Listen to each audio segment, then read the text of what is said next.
कीता पंजाबिया ने कीता है कमाल हो जो बोले सोने हाल। हम पंजाबी चैनल के श्रोताओं, मैं आपका आज के एपिसोड में आपका स्वागत करता हूं। आज मैं आपकी बात करा रहा हूं। गाज़ियाबाद उद्योग व्यापार मंडल के महामंत्री हैं और गांधीनगर व्यापार मंडल के अध्यक्ष हैं और पंजाबी एकता समिति गाज़ियाबाद के आप संरक्षक हैं और भी कई अन्य सामाजिक और व्यापारिक संस्थाओं से आप जुड़े हुए हैं। तो मैं आज के इस कार्यक्रम में अशोक चावला जी का बहुत बहुत स्वागत करता हूं। चावला जी, सबसे पहले मैं ये जानना चाहूँगा कि आपका परिवार पाकिस्तान से कहाँ से आया और कब आए और गाज़ियाबाद में कब आए, वर्तमान में कौन कौन आपके परिवार में है? मेरा जन्म पुराना गांधीनगर, जिसको पहले रेफ्यूजी क्वार्टर बोला जाता था, गाज़ियाबाद में हुआ। पर मेरे पेरेंट्स श्री रामनाथ चावला जी, मेरी मदर सुमित्रा देवी चावला जी, ये सरगोधा के रहने वाले थे पाकिस्तान में। सरगोधा आज भी वहाँ एक डिस्ट्रिक्ट है, उसकी एक तहसील है विज। तो बताया करते थे कि हम वहाँ रहते थे और वहाँ से हमारा आना जिस समय बंटवारा हुआ तो अम्बाले में हुआ। अम्बाले में कैंपों में रहे वो लोग और कैंपों में रहते हुए, क्योंकि जो हमारी मदर थी उनके मामा जी सरदार तेजा सिंह जी, जो गाज़ियाबाद में पहले 3 चुनावों में गाज़ियाबाद से विधायक रहे, वो हमारी माता जी के मामा जी थे। वो सबसे पहले गाज़ियाबाद आए। उनके साथ ही हमारे नाना जी जवाहर मल आहूजा जी वो आए। तो जब वो लोग आ गए तो हम अम्बाला से जो है बुलाया, तब हम लोग गाज़ियाबाद आ गए। और सबसे पहले हमारा जो रहना हुआ वो मालीवाड़े में हुआ। जो मेरे सबसे बड़े भाई हैं उनका जन्म मालीवाड़े में हुआ। हम 4 भाई हैं, 1 बहन है। जो सिस्टर हैं वो सबसे बड़ी हैं, उनका जन्म पाकिस्तान में हुआ, वो उस समय 3 साल की थी। बड़े वाले भाई का जन्म मालीवाड़ा में हुआ और हम तीनों भाइयों का जन्म जो है वो पुराना गांधीनगर गाज़ियाबाद में ही हुआ। जब आपके माता पिता पाकिस्तान से चले होंगे तो बड़ा कत्लेआम हुआ होगा। आपके माता पिता को आने में तो बहुत परेशानी हुई होगी। क्या उस विषय में कुछ आपको याद है? हाँ, मुझे याद है, क्योंकि मैं अक्सर जो है अपने पिताजी से इस बारे में बातचीत किया करता था और वो भी जब हम बैठते थे तो बहुत सी बातें हमें बताया करते थे। बहुत से लोगों के साथ उस समय बहुत बड़ा कत्लेआम हुआ।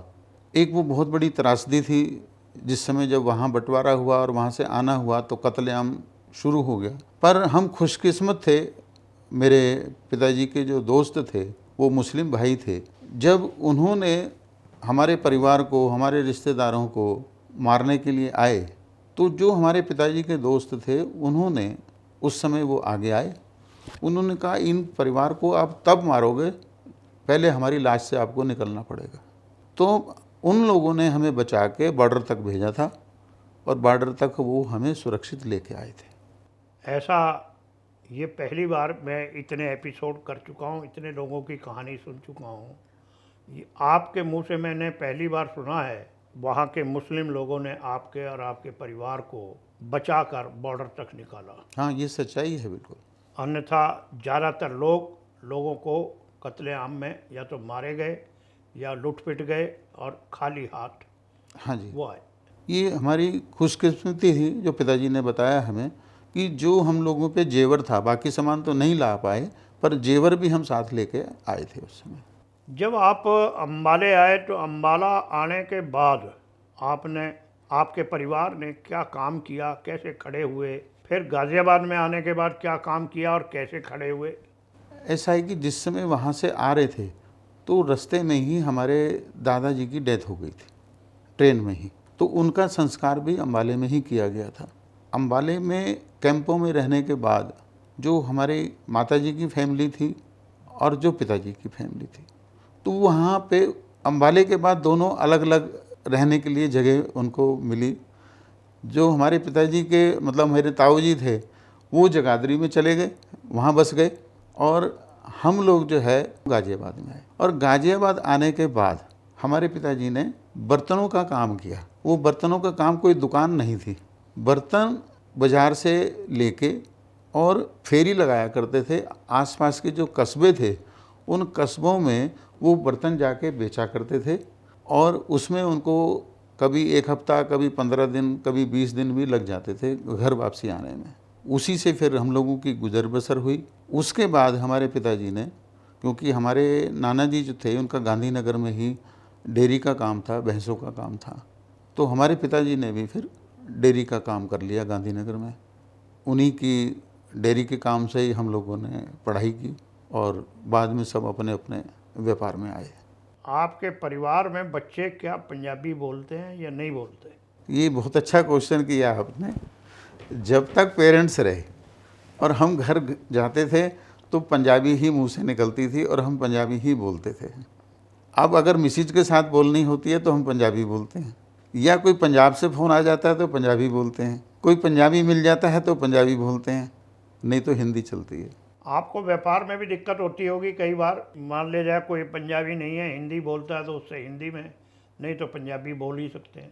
नहीं, मुझे तो फ़ायदा होता है, हाँ, क्योंकि हिंदी मेरी बहुत अच्छी है, पंजाबी भी मैं जानता हूँ। तो जैसे अब मैं, हमारी all India tent welfare association है, उसमें मैं आज राष्ट्रीय महासचिव हूँ। उसमें 26 राज्य हमारे एसोसिएशन में आते हैं। अब वो मुझे पंजाब वालों से जब बात करनी होती है तो मुझे बहुत आसानी होती है, क्योंकि वहाँ ठेठ पंजाबी चलती है, मुझे कोई परेशानी नहीं है, मैं ठेठ पंजाबी बोलता हूँ उनके साथ। ਜਦੋਂ ਤੁਸੀਂ ਘਰ ਦੇ ਅੰਦਰ ਪੰਜਾਬੀ ਬੋਲ ਲੈਂਦੇ ਹੋ, ਸਾਡੀ ਭਰਜਾਈ ਨਾਲ ਵੀ ਪੰਜਾਬੀ ਬੋਲ ਲੈਂਦੇ ਹੋ, ਤੁਹਾਡੇ ਘਰ 'ਚ ਪੰਜਾਬੀ ਖਾਣਾ, ਪੰਜਾਬੀ ਪਹਿਰਾਵਾ है या नहीं? बिल्कुल है, पंजाबी खाना है और पंजाबी पहनावा भी है और पंजाबी भाषा भी है। ऐसा नहीं है कि मेरे 2 बेटे हैं, अंकुर चावला और रजत चावला, दोनों व्यापार को संभाल रहे हैं, बैंक्वेट हॉल देखते हैं वो, तो दोनों पंजाबी बोलते हैं। हम घर में बैठ के आपस में पंजाबी में बात करते हैं। ਮੇਰਾ ਮੰਨਣਾ ਇਹ ਹੈ ਕਿ ਬਈ ਇਸ ਪੰਜਾਬੀਅਤ ਨੂੰ ਅਸੀਂ ਕਿਵੇਂ ਜਿੰਦਾ ਰੱਖੀਏ, ਸਾਰੇ ਜਣੇ ਅਸੀਂ ਆਪਸ ਵਿੱਚ ਪੰਜਾਬੀ ਬੋਲੀਏ, ਕਿਉਂਕਿ ਮੇਰਾ ਮੰਨਣਾ ਇਹ ਹੈ ਕਿ ਪੰਜਾਬੀ ਕੋਈ ਬਰਾਦਰੀ ਨਹੀਂ ਹੈ, ਕੋਈ ਕਾਸਟ ਨਹੀਂ ਹੈ। ਜਿਹੜਾ ਪਾਕਿਸਤਾਨੋਂ ਜਾਂ ਪੰਜਾਬ, ਜਿਹੜਾ ਹਿੰਦੁਸਤਾਨ ਹੈ ਦੇ ਵਿੱਚ ਪੰਜਾਬ ਹੈ, ਉਸ ਪੰਜਾਬ ਤੋਂ ਜਿਹੜੇ ਲੋਕ ਪੰਜਾਬ ਆਏ ਨੇ ਉਹ ਪੰਜਾਬੀ ਨੇ। ਔਰ ਜਿਹੜੀ ਪੰਜਾਬੀਅਤ ਨੂੰ ਵਧਾਉਣ ਦੀ ਗੱਲ ਹੈਗੀ, ਉਹਦੇ ਵਾਸਤੇ ਸਾਡੀ 2 ਸੰਸਥਾ ਹੈਗੀਆਂ ਗਾਜ਼ੀਆਬਾਦ ਵਿੱਚ, ਪੰਜਾਬੀ ਏਕਤਾ ਸਮਿਤੀ ਤੇ ਇੱਕ ਪੰਜਾਬੀ ਪਰਿਚੈ ਸੰਮੇਲਨ ਨਾਲੇ ਜਿਹੜੀ ਹੈਗੀ ਅਜੇ ਕਾਲਾ ਜੀ ਦੀ, ਉਹ ਦੋਨੋਂ ਪੰਜਾਬੀ ਵਾਸਤੇ ਕਾਫੀ ਪ੍ਰਯਾਸ ਕਰ ਰਹੇ ਹੈਗੇ। ਉਸ ਤੋਂ ਪਹਿਲੇ ਤੁਹਾਨੂੰ ਪਤਾ ਹੈਗਾ ਕਿ ਇਸ ਤੋਂ ਪਹਿਲੇ ਅਸੀਂ ਵਿਸਾਖੀ ਮੇਲੇ ਦਾ ਪ੍ਰੋਗਰਾਮ ਵਗੈਰਾ ਕਰੀਦਾ ਸੀ, ਔਰ ਮੈਂ ਇੱਕ ਵਾਰੀ ਤੁਹਾਡੇ ਨਾਲ ਪਹਿਲੇ ਵੀ ਗੱਲ ਕੀਤੀ ਸੀ ਕਿ ਜਿਸ ਤਰ੍ਹਾਂ ਪੰਜਾਬੀਆਂ ਦੀ ਇੱਥੇ ਇਤਨੀ ਤਾਦਾਦ ਹੈਗੀ ਤੇ ਕਵੀ ਸੰਮੇਲਨ ਹੁੰਦਾ ਹੈਗਾ, ਮੁਸ਼ਾਇਰਾ ਹੁੰਦਾ, ਕਿਉਂ ਨਾ ਪੰਜਾਬੀ ਕਵੀ ਸੰਮੇਲਨ ਵੀ ਹੋਇਆ ਕਰੇ। ਮੈਂ ਪ੍ਰਯਾਸ ਕੀਤਾ ਸੀ ਪੰਜਾਬੀ ਕਵੀ ਦਰਬਾਰ ਕਰਾਉਣ ਦਾ। ਇਸ ਗੱਲ ਨੂੰ ਮੈਨੂੰ ਸਰਦਾਰ ਮਲਕੀਤ ਸਿੰਘ ਜੱਸਰ ਜੀ ਨੇ ਇੱਕ ਵਾਰੀ ਬਹੁਤ ਕਿਹਾ ਤੇ ਮੈਂ ਪੰਜਾਬੀ ਹੀ ਕਵੀ ਬੁਲਾਏ, 5 ਕਵੀ ਪੰਜਾਬੀ ਬੁਲਾਏ। ਕਵੀ ਦਰਬਾਰ ਦੇ ਵਿੱਚ ਮਸੇ ਹੀ ਬੜੀ ਮੁਸ਼ਕਲ 50-60 ਪੰਜਾਬੀ ਰਾਕੇਸ਼ ਬਾਟਲਾ ਜੀ ਲੈ ਕੇ ਬੜੀ ਮੁਸ਼ਕਲ ਪਹੁੰਚੇ ਜੇ, ਤੇ ਮੈਂ ਟੈਲੀਫੋਨ ਵੀ ਕਰੇ, ਪੰਜਾਬੀ ਆਏ नहीं हो सकता है कोई कारण ਇਹੋ ਜਿਹਾ ਰਹੇ ਹੋਣ, ਔਰ ਮੈਂ ਸਮਝਣਾ ਕਿ ਪ੍ਰਯਾਸ ਫਿਰ ਦੁਬਾਰਾ ਤੋਂ ਕੀਤਾ ਜਾਣਾ ਚਾਹੀਦਾ ਹੈਗਾ। ਔਰ ਉੱਥੇ ਮੈਨੂੰ ਜਿੱਥੇ ਮੇਰੀ ਜ਼ਰੂਰਤ ਹੋਏ ਮੈਂ ਉੱਥੇ ਤੁਹਾਨੂੰ ਖੜਾ ਮਿਲਾਂਗਾ। ਇੱਕ ਵਾਰੀ ਪੰਜਾਬੀ ਕਵੀ ਦਰਬਾਰ ਚਾਹੇ ਉਹ ਹਿੰਦੀ ਭਵਨ ਵਿੱਚ ਕਰਾਉਣਾ ਪਵੇ ਜਾਂ ਕਿਸੇ ਹੋਰ ਜਗ੍ਹਾ ਕਰਾਉਣਾ ਪਵੇ, ਹੋਰ ਨਹੀਂ ਤਾਂ ਸਾਡੇ ਬੈਂਕਟ 'ਚ ਹੀ ਕਰ ਲੈਣਾ, ਤੇ ਪੰਜਾਬੀ ਕਵੀ ਦਰਬਾਰ ਹੋਣਾ ਚਾਹੀਦਾ। ਜਿਹੜਾ ਕਰੋਨਾ ਕਾਲ ਚੱਲਿਆ, ਜਿਹੜਾ ਕਿ ਬਹੁਤ ਹੀ ਖਤਰਨਾਕ ਸਮੇਂ ਰਿਹਾ, ਉਹਦੇ ਵਿੱਚ ਪੰਜਾਬੀਆਂ ਦਾ ਕੀ ਸਹਿਯੋਗ ਰਿਹਾ ਸਮਾਜ ਨੂੰ? ਪੰਜਾਬੀਆਂ ਨੇ ਵੱਧ ਕੇ ਕੀਤਾ, ਵੈਸੇ ਤਾਂ ਸਾਰੀ ਬਰਾਦਰੀਆਂ ਹੀ ਨਹੀਂ ਕੀਤਾ ਹੈਗਾ ਉਸ ਟਾਈਮ, ਜਿਹਦੀ ਜਿਸ ਤਰ੍ਹਾਂ ਵੀ ਸ਼ਮਤਾ ਹੈਗੀ ਸੀ ਉਸ ਹਿਸਾਬ ਨਾਲ ਉਹ ਲੱਗੇ ਰਹੇ। ਪਰ ਇੱਕ ਪੰਜਾਬੀਆਂ ਦੀ ਸ਼ੁਰੂ ਤੋਂ ਨੇਚਰ ਰਹੀ ਹੈਗੀ, ਉਹ ਸੇਵਾ ਭਾਵ ਵਾਲੇ ਪਾਸੇ ਰਹੇ ਹੈਗੇ, ਭੰਡਾਰੇ ਕੀਤੇ ਹੈਗੇ, ਸਭ ਕੁਝ ਕੀਤਾ ਹੈਗਾ। ਜਦ ਕੋਈ ਘਰੋਂ ਨਹੀਂ ਨਿਕਲ ਰਿਹਾ ਸੀ ਤਾਂ ਆਕਸੀਜਨ ਵਗੈਰਾ ਦੇਣ ਦਾ ਕੰਮ ਉਸ ਟਾਈਮ ਸ਼ੁਰੂਆਤੀ ਪੰਜਾਬੀਆਂ ਨੇ ਕੀਤੀ। ਤੁਸੀਂ ਰਾਜਨੀਤਿਕ ਔਰ ਸਮਾਜਿਕ ਵਿਚਾਰਧਾਰਾ ਨਾਲ ਕਿਹੜੇ ਰਾਜਨੀਤਿਕ ਦਲ ਨਾਲ ਜੁੜੇ ਹੋਏ? मेरी सब तो ज़्यादा जी प्राथमिकता रहती हैगी मैं उसके साथ हूँ, जो मेरे सुख दुख में मेरे साथ खड़ा होता है और उसको टिकट दे देते हैं, वो टिकट लेके आ जाते हैं, तो मैं उनके साथ खड़ा हूँ। मतलब अपनी कोई विचारधारा नहीं? अपनी विचारधारा यही है कि जो मेरे सुख दुख का साथी वही मेरे साथ है ना, बाकी लोग तो बाद में आते हैं। अशोक जी, एक थोड़े गल्ला माता जी एक गल बहुत बढ़िया मैनू मिली है कि अज तकन गाजियाबाद के अंदर पंजाबी समाज तो कल्ले सरदार तेजा सिंह जी 15 साल MLA रहे। ऐसा था कि वो इतना अच्छा समय था, जो राजनीतिक लोग थे उस समय वो पूरी सेवा भाव से राजनीति करते थे। और हमारे पिताजी जो है 1 महीने के लिए घर से चले जाते थे अब आप ये देखिए कि उस समय कितनी मेहनत होती होगी कि वो कैसे साइकिलों पे जाके और वो सारा कार्यक्रम होता था और कार्यकर्ताओं से मिलते थे और तब चुनाव लड़ा जाता था। वो आज की तरह कोई फॉर्च्यूनर पे चुनाव नहीं लड़े जाते थे। ना उस समय पैसों की ऐसी कोई अहमियत थी, ना कोई ऐसी लालसा थी।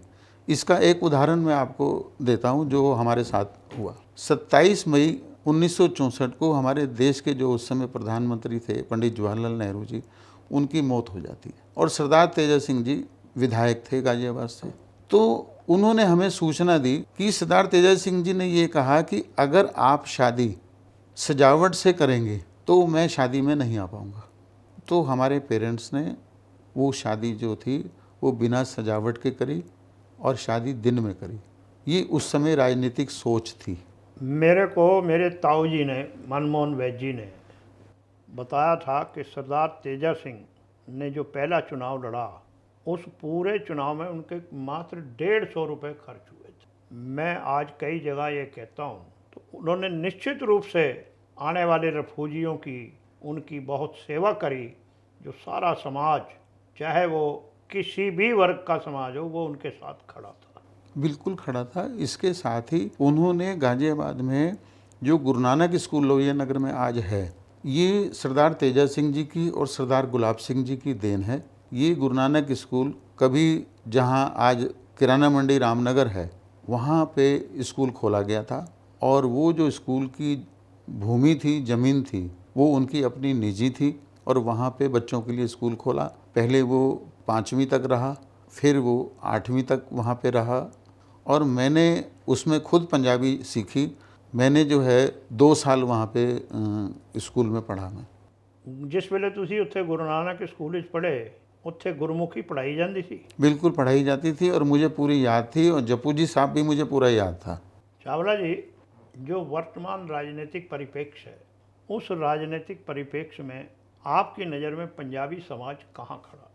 सरदार तेजा सिंह जी के बाद किसी भी पंजाबी को किसी भी पार्टी की तरफ से टिकट नहीं मिला। ये पंजाबी समाज का दुर्भाग्य है। और इसके साथ मैं ये भी कहूँगा कि वर्तमान में हमारे गाजियाबाद नगर निगम में 100 सभासद हैं, उसमें भी कोई पंजाबी सभासद नहीं है। और मेरा ये मानना है कि पंजाबी जो है वो राजनीतिक दृष्टि से बहुत पिछड़ गया है और जो आगे आने वाला उपचुनाव है विधानसभा का, ऐसी चर्चा अब शीर्ष नेतृत्व भी करने लगा है, चाहे वो किसी भी राजनीतिक दल का हो। ख़ास तौर से मैं भारतीय जनता पार्टी का नाम लेकर कहूँगा कि अब उन्होंने भी कहना शुरू कर दिया है कि पंजाबियों का हक है इस बार कि किसी पंजाबी को ही विधायक की टिकट मिले। चावला जी, आप पंजाबी समाज की लगभग सभी संस्थाओं से जुड़े हुए हो। हमें पंजाबी समाज के लिए ऐसा क्या करना चाहिए कि पंजाबी समाज एक मुट्ठी में बंद हो और पंजाबी समाज आगे कैसे बढ़े? पंजाबी समाज के लिए हमारे शहर में 2 संस्थाएं काफ़ी वर्षों से प्रयासरत हैं और उन्होंने इसमें बहुत मेहनत भी की है, जो हर वर्ष परिचय सम्मेलन कराते हैं। क्योंकि आज के समय में इस भागदौड़ की ज़िंदगी में जब लोगों पे अपने बच्चों के लिए भी समय नहीं है, उनकी शादी ब्याह के लिए, तो ऐसी संस्थाओं ने आगे आकर बहुत बड़ा पुण्य का कार्य कर रहे हैं। इसके साथ ही पंजाबियों में अभी और एकता की ज़रूरत है। अपने जो पंजाबी प्रोग्राम हैं, चाहे वो बैसाखी हो, लोहड़ी हो, उसको भी सार्वजनिक तौर से हम लोगों को मनाने चाहिए और उसमें पूरे जनपद के लोगों को हम बुलाएं और जो भी हमारे पंजाबी सामाजिक हों, राजनीतिक हों, साहित्यिक हों या किसी भी चीज़ में उन्होंने अपना नाम ऊंचा किया है, शहर का नाम ऊंचा किया है या देश का नाम ऊंचा किया है, उन लोगों को भी हम बुलाएं, जिससे हम पंजाबियों को प्रेरणा मिले और पंजाबियों में और एकता की मिसाल कायम हो। अशोक जी, हम पंजाबी चैनल के लिए जो मैंने ये चैनल शुरू किया है, हमारे इस चैनल के बारे में आप क्या सोचते हैं? मैं तो ये समझता हूँ ये बहुत पहले आपको कर लेना चाहिए था, पर फिर भी आपने ये जो बीड़ा उठाया है, ये बहुत अच्छा कार्य किया आपने पंजाबी समाज के लिए। इससे भी मैं समझता हूँ कि पंजाबी समाज में एकता आएगी और इस चैनल को भी सब लोगों को देखने का मौका मिलेगा और प्रेरणा मिलेगी। हम पंजाबी चैनल के श्रोताओं, आज आपकी मुलाकात अशोक चावला जी से हुई। अशोक चावला जी समाज में एक अपना विशेष स्थान रखते हैं। आज आपने उनके तथा उनके परिवार के विषय में जाना, उनकी और विचारधाराओं के विषय में जाना। धन्यवाद अशोक जी, आप यहाँ आज पधारे, आपने अपना कीमती समय हमें दिया। मैं आपका बहुत बहुत शुक्रिया करता हूँ। धन्यवाद। आपने मुझे इस लायक समझा, उसके लिए आपका बहुत बहुत धन्यवाद। और श्रोताओं से अपील करता हूँ, हम पंजाबी चैनल को लाइक करें, शेयर करें और सब्सक्राइब करें और हमसे जुड़े रहें। धन्यवाद श्रोताओ। जद कीता पंजाबिया ने कीता है कमाल हो, जो बोले सो निहाल। सत श्री अकाल।